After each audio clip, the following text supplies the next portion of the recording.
Welcome to another round of the Who's Who in the Middle East lecture series. My name is Pelle Valentin Olsen, and I'm Associate Professor of Middle East History at the University of Bergen. The theme and title of today's lecture and conversation is War and Humanitarian Disaster in Sudan.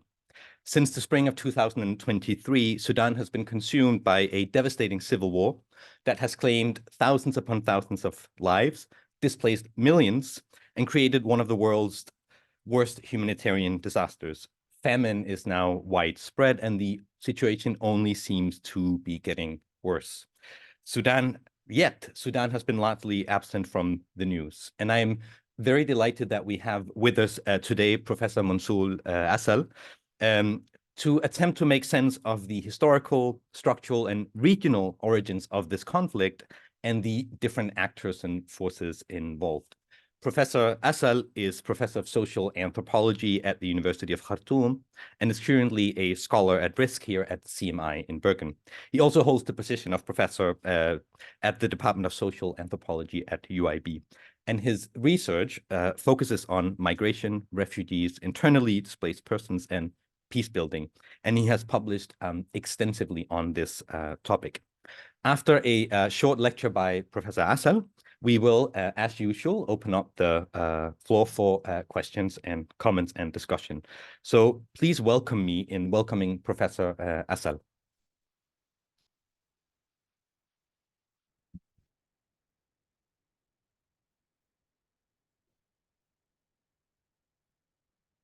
Thank you very much, Bella, for this, and thank you for organizing this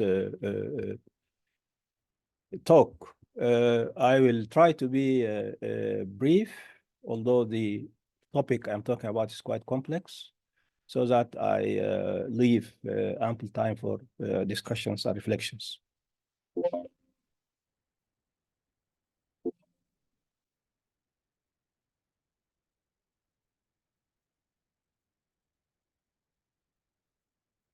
Yes. Yeah. Okay. Now, Sudan is one of the countries that were colonized by the UK. It got its independence in 1956. And since 1956, the country has been oscillating between short-lived democratic governments and long military dictatorships. The military has been quite dominant in the Sudanese politics. And one of the questions that a person can ask is, why has the military been so dominant in the politics of the country? There are a number of explanations that can be offered. And the first of them is that the Sudan Armed Forces was created by the British in 1924. And it was then called Sudan Defense Forces. It has a colonial legacy that has little to do with the realities of the country. The second explanation was that civilians has been tampering with the military since independence, because all the military dictatorships or military coup that were organized, if we look closely, we'll find that some civilians were behind those military officers who orchestrate or seize power unconstitutionally. And now, if you look at the civilian democratic governments, you can see that out of more than 60 years, only 10 years were democratically ruled by civilians. Over 50 years, I think accurately, 54 years of the Sudan's history from independence was ruled by the military dictatorship. And we know that the dictatorships are autocratic, corrupt, and kleptocratic or kleptocracy. That is the combination of dictatorship and corruption. And the regime that was ousted in 2018 clearly represents that. Sudan has also been oscillating between different blocs. In the early 70s, it was part of the Soviet Union. A socialist-oriented Numeri government was there for some time. And starting from 1978, the regime tried to move away from the socialist bloc, and it was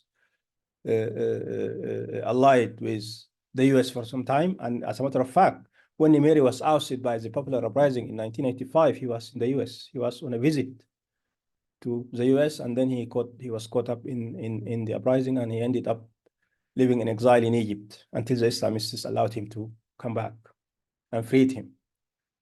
Now, the peak of these military dictatorships was the Bashir regime, which took power by a means of a military coup in June 1989.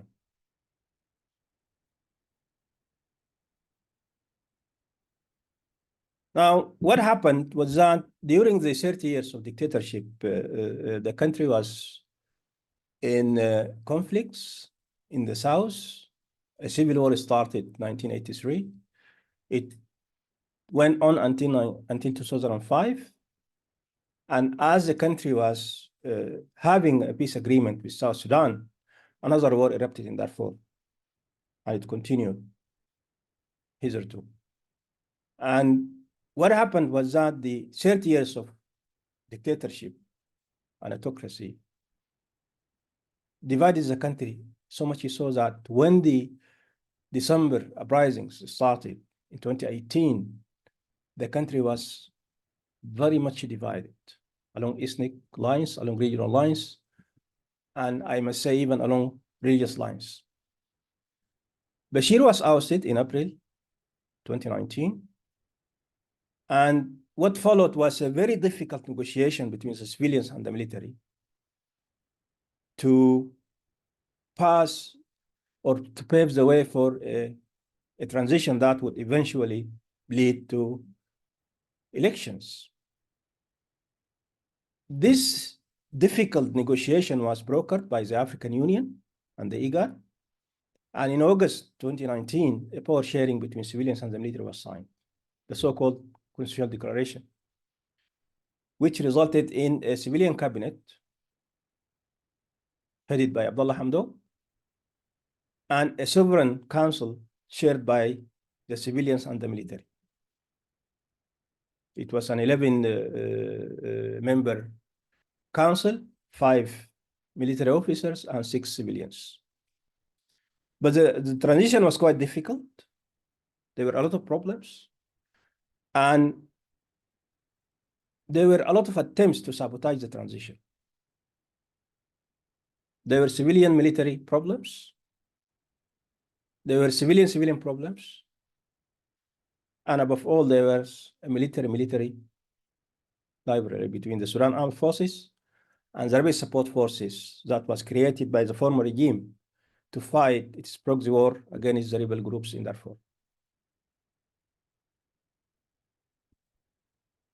Now, this bickering between the different actors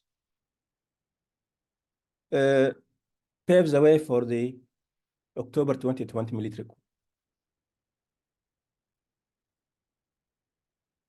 And it's surprising to find that, or to see that civilians among themselves, even those so-called pro-democracy groups, were having serious issues among themselves.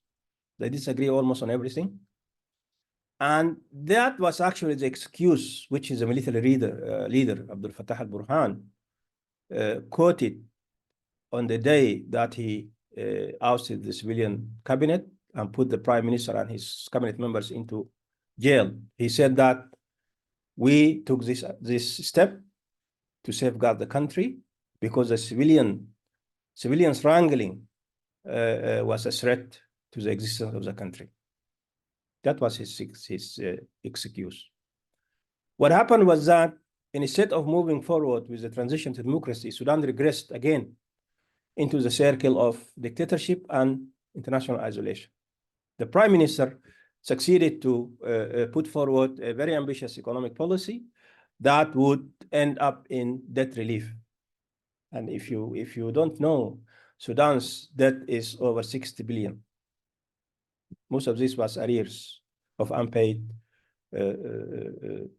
debt. What happened after the military coup was that the United Nations Integrated Transition Assistance Team for Sudan, or UNITAMS, and the African Union and the IGAD tried to undo the military coup and to put the transition on track. They were trying to do something, and then they were going between the civilians, and between the civilians and the military. The problem was that this trio had their own problems. The African Union and the IGAD were accusing the UN of not putting them in the light, of doing things that they're not supposed to do, and everybody ended up accusing the other. And of course, the military used this as an excuse to tell that, you see, this is what I'm telling you. The civilians are not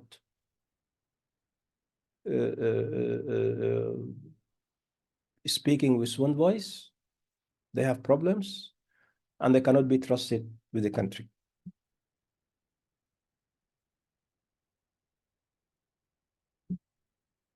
Now, what happened was that by December 2022, things were so bad that the leader of the Rapid Support Forces came publicly and told the Sudanese people that the military coup of which I was a part in October 2021 was a big mistake. And that was a very surprising statement from the second person in the country. He said, what we did was wrong. And what we did ended up in bringing back the ousted regime's people again to power. And he was right. Because in October 2021, when the military coup happened, the military leader of the Fatah al-Burhan basically rescinded all the decisions that were taken by the Prime Minister Abdullah Hamdok. Some of the people who were part of the former regime, who were ousted from their positions or fired, they were brought back. Some of the funds that were suspended by the civilian government were unfrozen by the military. So the Islamists were given their jobs back, and their money was released. And the Rapid Support Forces leader realized that he was fooled into this military coup. That was an indication that there was a serious problem within the military, because now the military is not talking with one voice. And the Prime Minister actually warned that we are facing a serious problem between the Rapid Support Forces and the Sudan Armed Forces, and we've got to do something about this. He came publicly saying this in June 2021, 4 months before the military coup. Now, the UNITAMS, the AU and the IGAD succeeded in arriving at the so-called the Political Framework Agreement, which was signed in December 2022. Surprisingly, the Rapid Support Forces, Sudan Armed Forces, Forces for Freedom and Change, and other 40 small political groups signed this political declaration. And the essence of this declaration was that Sudan should have one integrated professional military, which means that the Rapid Support Forces should be integrated into Sudan Armed Forces. Now, for those of you who have no idea about the Rapid Support Forces, this is a regular force that was ratified by the parliament in 2017. It was a militia, but in 2017, the Sudan parliament made this a regular army, and they were getting their salary from the Ministry of Finance. So the talk about militia is not accurate. This is a way through which the military tries to abdicate its responsibility for creating this heinous regular parallel army. They signed the political framework agreement, but they disagreed on the terms of how to implement this, especially the part about integrating the Rapid Support Force into the Armed Forces. The army says you should be integrated in 2 years. The Rapid Support Forces said, no, we need at least 10 years. There was also an issue with regard to command and control.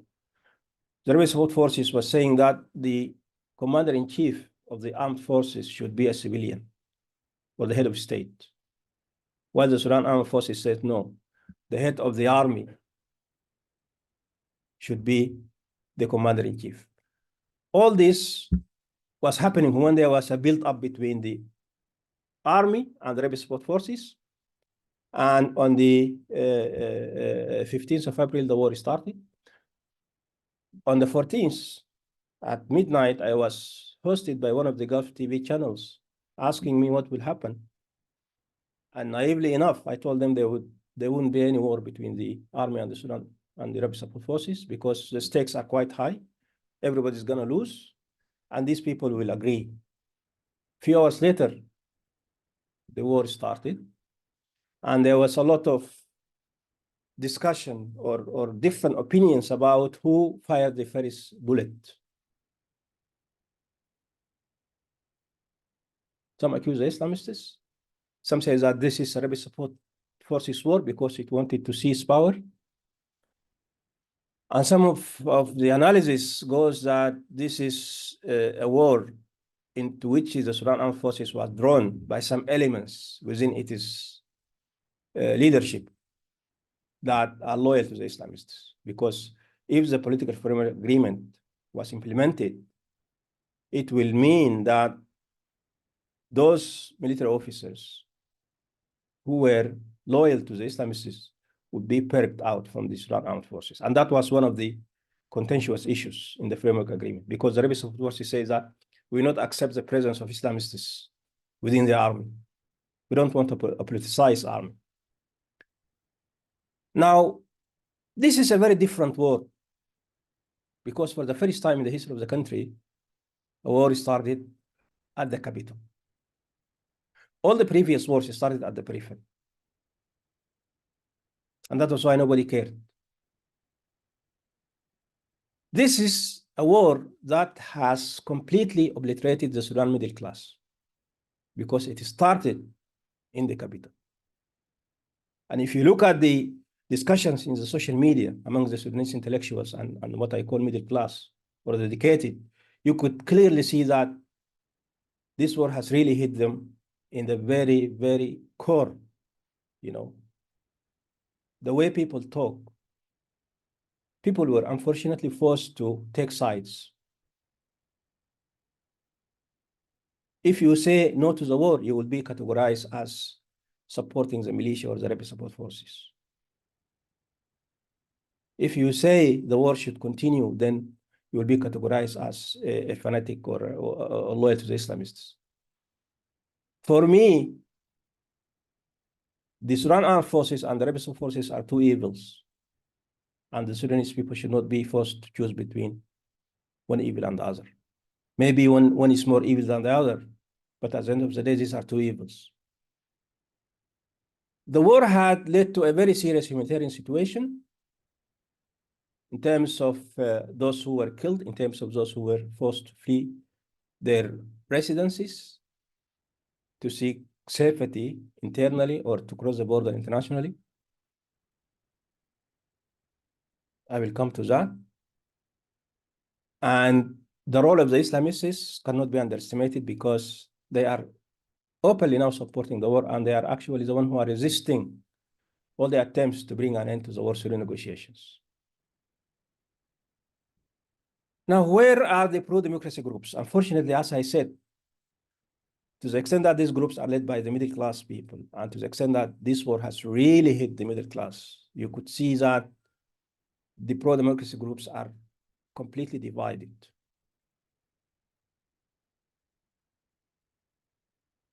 Between the two warring parties.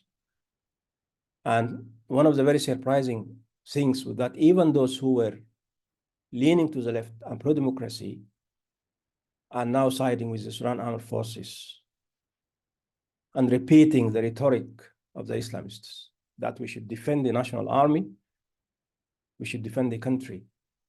But they never ask themselves the question, what country are we talking about? Now, when it comes to regional and international mediation efforts, we had a number of them. We had the IGAD, we had the African Union, and we had the US and Saudi Arabia, and we had also the Egyptian initiative of July 2023. The first attempts were made by the IGAD and the African Union. The problem was that when the coup happened in October 2021, the African Union suspended Sudan's membership, and this is an African Union constitution, that if there is an unconstitutional seizure of power, then the country would be automatically suspended until democracy is restored. And it happened in many cases. Perhaps Chad was an exception because the circumstances were quite different.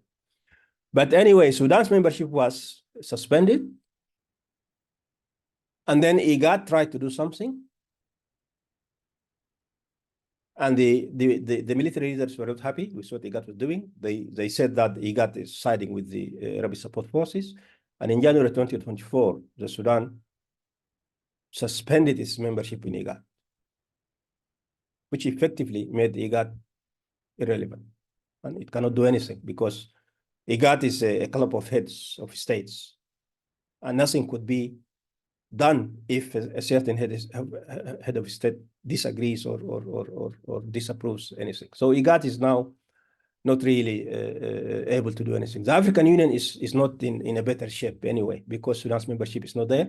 And Sudan is also accusing the African Union of siding with the Rapid Support Forces. And one of the very funny things was that the military leaders in Sudan are accusing everybody of conspiring against them.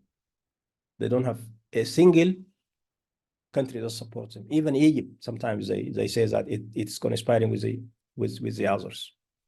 And for all these reasons, we have seen that the only credible attempts to do something were those coming from the US and Saudi Arabia. We had the Jeddah declarations in May 2023 and November 2023. They didn't go anywhere. There was an attempt in January this year in Bahrain, Manama.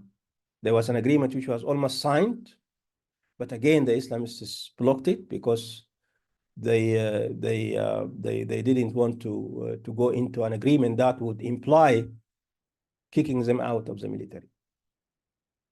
And one of the things about the Islamists is that they are so militarized, so much so that they could only survive when they are having guns.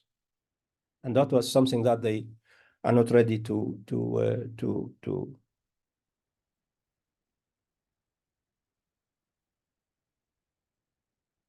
Now, this map, it's like 5 months is old.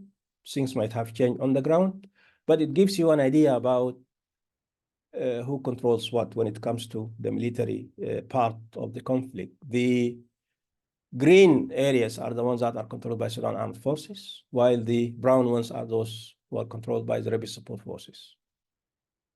And you can see that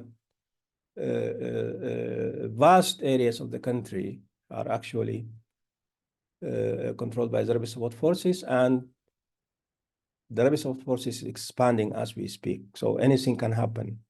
And one of the very telling things was that the Sudan Armed Forces, which is a national force of which every Sudanese should be proud, has been scandalously weak in this war. And people were wondering that an army that was taking 80% of the budget every year is so weak and is unable to confront a militia which it created itself. But that is another story. When it comes to the humanitarian situation, I think all of you are following the news and the reports that Sudan is one of the worst humanitarian disasters and at the moment. If you could see the numbers, we have like 700,000 plus refugees in South Sudan, 600 plus in Chad, 500 in Egypt, in Ethiopia, Central African Republic, and in Uganda. Now we have a big group of Sudanese who make South Sudan as a springboard, and they end up into Uganda, because Uganda offers better conditions for refugees compared to Chad and Egypt. We're talking about 2.1 million Sudanese who are now in refugees in neighboring countries and further afield. I'm talking about 10.9 million internally displaced persons. If you see the dark blue figures, these are internally displaced persons. And the red spots are the areas where they are currently fighting, you know, in Darfur, in the central parts of the country, in South Kordofan, and some parts. And what's happening was that the warring parties at the moment are indiscriminately bombing civilians. The armed forces use a very stupid Russian Antonov airplanes to drop barrels on people that can only kill civilians, while the rapid support forces are indiscriminately shelling residential areas just to tell the SAFs that you see, you are killing our people, or you are killing people where we are in control. We are also going to kill people where we are in control. It's a very disastrous situation. And my hometown, Al Fashir, is under siege for the past 4 months. People are suffering. A lot of people are being killed. I think in 3 months, we have like more than 900 people who are killed and 6,000 injured. A lot of homes are damaged, and the carnage actually continues as we speak. This is in a very short manner what's happening in the country. And I will stop here, and I look forward for your questions and comments. Thank you very much.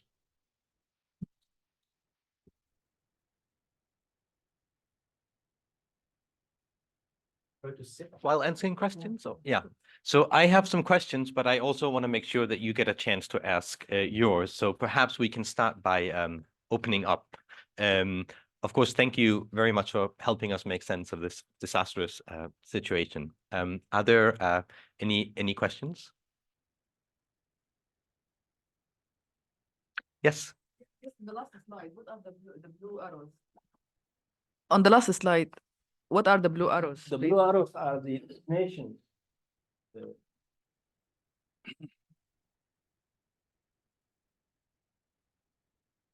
These are the destinations of the internally displaced persons where people move within inside the country.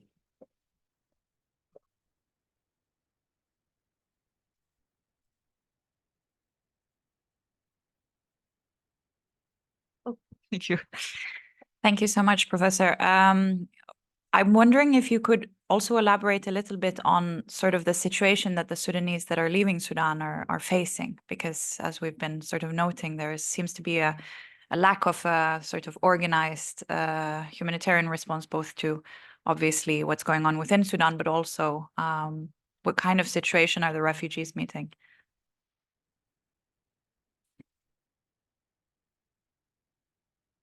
Should we collect another question before you? Yeah. Yes. Thank you so much for the presentation. I wanted to ask, you mentioned that there are a lot of internal between civilians disagreements, and it would be interesting to get to know what they are, if it's not too contextually specific, but if it is, and if you have time to elaborate, that would be very interesting to know. Thank you. Do you want to answer before we collect more questions? Yeah, maybe I will answer while people may think in additional ones. Mary, thank you very much. I think this is very, very important question. Yes, those who are leaving the country are doing so in a very difficult manner. And they're going through a lot of challenges and hassles. I have listened to some Sudanese in Uganda. I was in Uganda recently. And some people leave Darfur. They cross the border with South Sudan, either through Bahr al-Ghazal or through Al-Rank in the White Nile. And from there, they go to Juba. And from Juba, those who are better off fly from Juba to Entebbe. Those who are not, they take the lorries and buses. And in the course, they get into all sorts of harassment, extortion. Some of them are robbed. And actually, just 2 days ago, I saw in the news that the bus was burned down on its way from Juba to Kampala. People were robbed and killed, and the bus was literally burned. This is what they face. When it comes to those who are heading north towards Egypt, that is even worse, because Egypt has imposed visa restrictions. It rescinded the so-called Four Freedoms Agreement with Sudan, where Egyptians and Sudanese were allowed to move freely without visas. And when the war started, the Egyptians canceled this. And when you apply for a visa to Egypt, it might take up to 3 or 4 months. My family tried to go to Egypt and they applied for a visa. After 2 months, they went and took back their passport because they didn't grant them. What people do is that they try to enter Egypt through smuggling, through the desert. And this is a dangerous route because it also exposes people to extortion. A lot of people actually got killed, either by gangs or either by the Egyptian border guards. Those who made it ended up paying a lot of money to smugglers and probably to Egyptian officials. And on top of that, those who make it to Egypt face a lot of problems. Now, Egypt for the Sudanese is a big prison. You don't get residence, and they give you 3 months. And by the time you collect your passport, you are left with 1 or 2 weeks. So you have to apply again. You cannot travel, you cannot do anything. And if you are not having a residence, you cannot be able to open a bank account, you cannot be able to receive assistance. It's a horrible situation. The Chad situation is also a bit precarious, although people there don't have issues with residents, but the fact was that the international community wasn't providing sufficient assistance to people. And I'm surprised by the fact that the international community is saying that the belligerents, correctly, of course, are not allowing assistance to get through to people while they're failing to provide enough food for those who are in Chad. In Uganda, the situation is different because Uganda has an open door policy. It has a very generous refugee policy. And as of May 2023, the Ugandan government said that every Sudanese who arrived in Uganda has a prima facie, which means that he is a refugee. It doesn't have to go through a screening. They just ask you to go to the NCCR. And once you register, they give you a 5 years residence. And you are given permission to work. And some of them even get small plots to farm. So you have a precarious situation, but also you have differences in the different countries that people choose to go to. But overall, people are facing serious challenges, those who are internally displaced and those who cross the international borders as refugees. For the civilian vision, I think this relates to power dynamics. And one of the surprising things was that these problems started way before the war. Actually, I say that the military was saying that we took these measures because the civilians do not agree among themselves. They're sabotaging each other. The coalition was made of different political parties, the Ummah party, some factions of the Unionist party. These are sort of religious-based, although not Islamists. You have the Sudan Communist Party, which is a left party, and you have others in between. These seem to be having some serious issues, and as I said, when the war began, some of them ended supporting the war front, which is a very surprising situation for a lot of people. Now, the biggest civilian congregation hitherto is the so-called Taqaddum, which is the coordination of civil and democratic forces. That's headed by the former Prime Minister Abdullah Hamdok. And they're trying to wage an anti-war campaign. Not surprisingly, the military, through the general prosecutor, issued an arrest warrant for 16 of the Taqaddum leaders.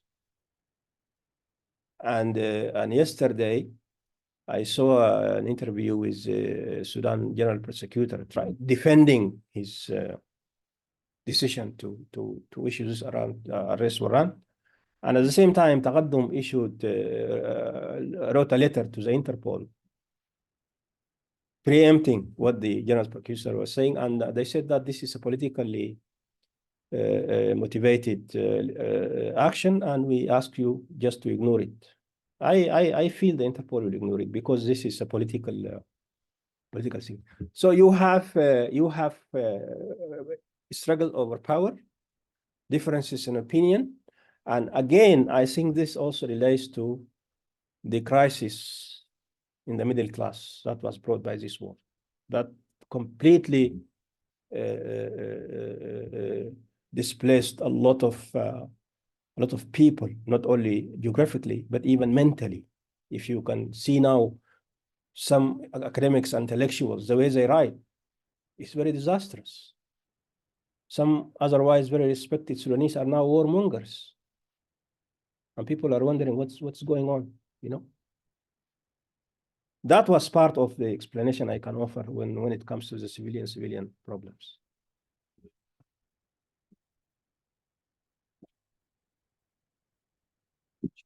Actually,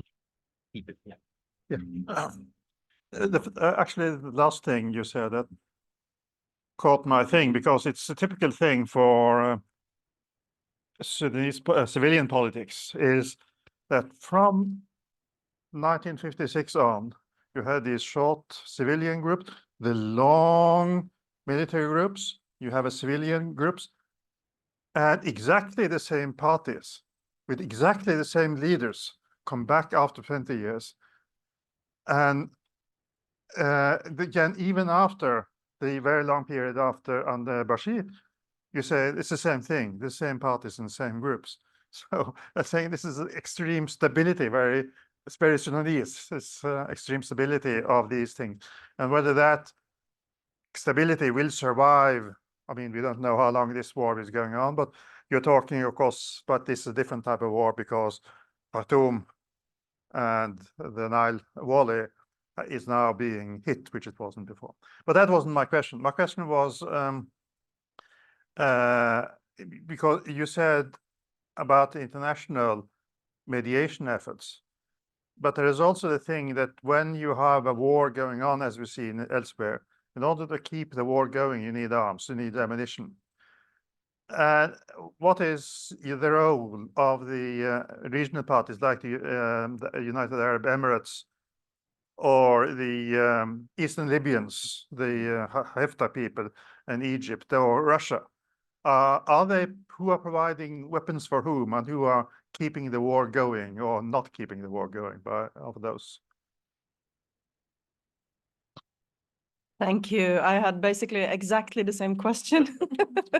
But to elaborate a little bit more, you mentioned, or you said that the Sudan Armed Forces are repeating to other African countries the blame that they are supporting the RSF. And I wondered if you, in connection with the broader context, could also elaborate a little bit more on the African context here. Although the IGAD and the AU is basically now kind of not functioning, if there has been other statements of support or not support that can hold any promise. Thank you. Knut, I think I agree with you on your remark on the fact that the Sudanese civilians never learn from history, and they're repeating the same things over and over again. And actually, the chronology I provided tells this in a very clear way, that the Sudanese people take to the streets, they kick out dictatorships. Here come civilians, they mess up, and then we end up having another dictator. This happened 3 times. 64, 85, and 2019. So there is an inherent problem with the Sudanese political parties, old and new. I think they have the same problems, including the Islamists. For the international mediation efforts and why they are failed, of course, there are regional dimensions to the conflict. There are countries that support both the Sudan Armed Forces and the rebel support forces. I think 2 days ago, the New York Times had a very long article saying that the United Arab Emirates has been providing weapons and still is doing to the support forces. It also says that Qatar has bought the Sudan Armed Forces 6 fighter jets from China. Qatar was paying the money. Saudi Arabia was also accused. And of course, recently, Sudan has restored its ties with Iran. As for Russia, it supports both Sudan Armed Forces and the rebel support forces. And of course, China sells weapons to everybody. So you have this situation, and this is one of the complicating factors as to why the different international efforts failed to reach a ceasefire. With regard to UAE in particular, UAE is playing a very sinister role in this war because obviously it supports the rebel support forces. Leader of the rebel support forces lives in Abu Dhabi. When he has that African tour, end of last year, he traveled in a UAE jet. So it's very clear. Now, one of my personal points of views is that what the UAE is doing is condoned by Washington, because Washington is dependent on the UAE for a lot of files in the region. The UAE is one of the biggest US allies in the Gulf in relation to what happened in Gaza and in relation to other things. The UAE has a lot of investments in the US. And yesterday, the US president declared that UAE is a strategic ally. They signed a lot of deals because the president of the UAE is now in the US. And that is why, with all the evidence that's available, nothing is done to the UAE. And I don't think we should wait to see something in that direction. It's not going to happen. With the African, and that's a very interesting question. What happened was that Hemeti was in hiding for 7 months, from April to December 2023. And when he appeared, he visited 6 African countries. He visited Uganda, Ethiopia, Djibouti, South Africa, Kenya, and Rwanda. And he was received with a red carpet reception. And that really pissed off the Sudan Armed Forces. That these African countries are conspiring and recognizing Hemeti. And that was why Sudan was accusing everybody of conspiring against Sudan. Now, there are also other things that we need to remember, that the UAE is paying a lot of money to African countries. The UAE has provided William Ruto, the Kenyan president, with a jet that took him to Washington a few months back.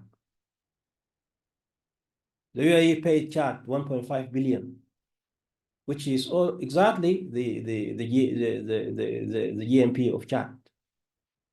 The UAE paid South Sudan 12 billion USD. And the UAE paid Egypt 35 billion USD. This is a very sinister state. It's a very rich state, and it's very powerful.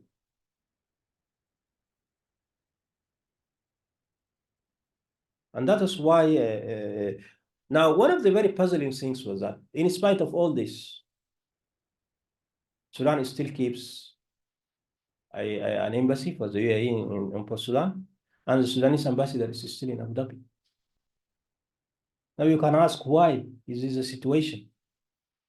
With all the fuss about the UAE's work, why Sudan cannot sever its diplomatic relations with the UAE? It's very simple, because of the economy. For the past 2 decades, the UAE was the only channel, and to some extent Saudi Arabia, through which Sudan gets money due to sanctions. The country will completely collapse if they cut the ties with the UAE. You see what I'm talking about? This is a very complex situation. And regrettably, people are victims of this complex political reality. That UAE is wreaking a lot of havoc, yet we're dependent on it. We cannot go as far as kicking the ambassador or closing the embassy. And Saudi Arabia, I think the same. Although Saudi Arabia's position is a little bit ambiguous, we cannot say that it supports either side. But Sudan also depends economically on Saudi Arabia, because there are millions of Sudanese expats in Saudi Arabia who are sending money, not only to those who are in Sudan, but even to those who are displaced in neighboring countries. Now, those who are in Egypt, they receive money from their relatives in the Gulf, and so forth. It's a very complex situation. And that is why, you know, this is not a situation of white and black. There is a lot of gray stuff here, and we have to live with that, unfortunately. Yes, please. Thank you. Okay, please excuse me to sit and talk. First of all, I would like to greet Dr. Munzoul for his good presentation and analysis for the story of Sudan. I have first a very short comment, then after that, I will come and set a very, very astute question. So wait for the question. For my comment, you said a very, very important point. You said the Sudanese army and the rapid forces are two evils in the Sudan. I agree with this. But I add, they are not only two evils, but they are two militia. The first, which we saw called the Sudanese National Army, was being kidnapped since 1989 by the Islamist group. The second, which is the Rapid Support Army, was created by the same Islamist group, and it is militia also. The war, usually in the world, has two parties or sides. But in our case, the Sudan conflict, there are so many parts, so many sides. The militia of Sudanese army, the militia of rapid forces, the militia of armed movements, which are more than 20. They found a breeding ground in our country, and they are fighting. They said that this is a futile war. But we said, for how long? They said, for 100 years. This is their answer. So this war will not stop, unless we take some other steps, because now the parties, Sudanese parties, the Tagaddum, the international community, the mediators, all are failed to stop the war. Then I think after this, the only solution or the step we have to take, we collect all the intellectuals, plus part of the educated civil community, and they make a body. They make a body to say with a loud voice, stop the war. Because the other part of the lecture we said is the humanitarian disaster. It is a secretion of the war.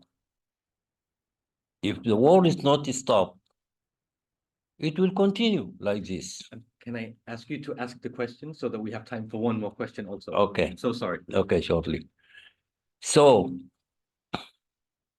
I have already some proposals. I send it to so many intellectuals in the world, and they some are answer me on that.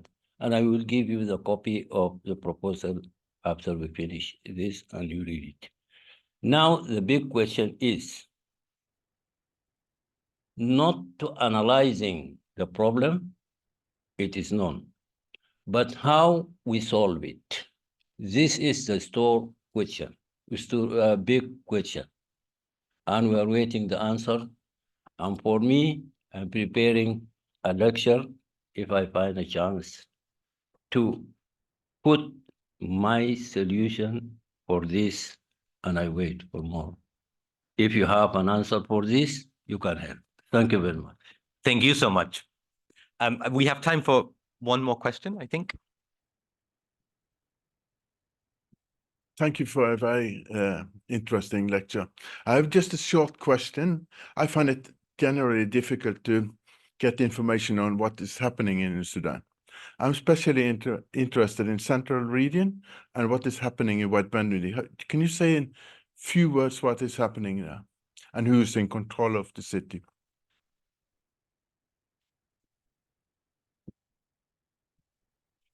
Okay, thank you very much.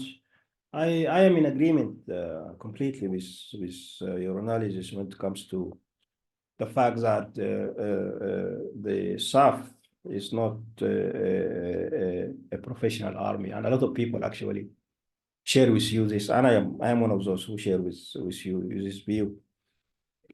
Plus the other militias of the armed movements and the Islamists, Al-Barra, Ibn Malik, and so forth. And I also completely agree with you that we need to form a broad-based civilian front that would push to end the war, because that is the only way. And history tells us that none of our civil wars was militarily won. There wasn't a single instance where the military or its opponent won the war. This has not happened, and it will not happen, and this war is not going to be an exception. How to solve it? This is a big problem. I don't have an answer, but part of the answer lies in the necessary work of building a strong and big civilian coalition that can make the voice loud for stopping the war. For what happens in the central region is very disastrous situation. And what makes it even worse with that, the Islamists are recruiting people, giving them arms, and asking them to confront the Rapid Support Forces. This is a suicidal work, because you cannot just give someone an AK-47 to confront a very trained, young, ruthless, and maybe motivated person, and you expect them to confront them. And that's why we see a lot of killings Just 2 days ago, 187 of those mobilized were killed by the rapid support forces. And before that, in one area called Nora, 200 people were killed. The same thing. So the army is ducking in its barracks. The Islamists are insisting that the war should continue, and they don't have those who fight.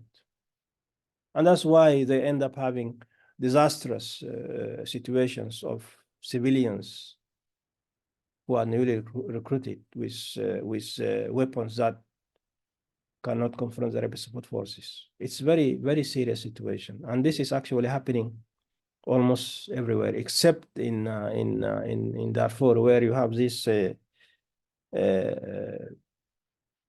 joint forces of the other rebel groups that are fighting with SAF. They are putting some sort of defense, but otherwise, people are just being killed, you know. We have a couple of minutes left, and I think I'm going to use my privilege to ask a final question. Okay. So, inspired by the gentleman here, I was thinking, you know, I'm obviously not going to ask you to solve the conflict, right? But what can the sort of, or what should the international community do sort of right now, immediately, to avoid that the humanitarian catastrophe develops further? Is there anything that can be done in your opinion? Unfortunately, no.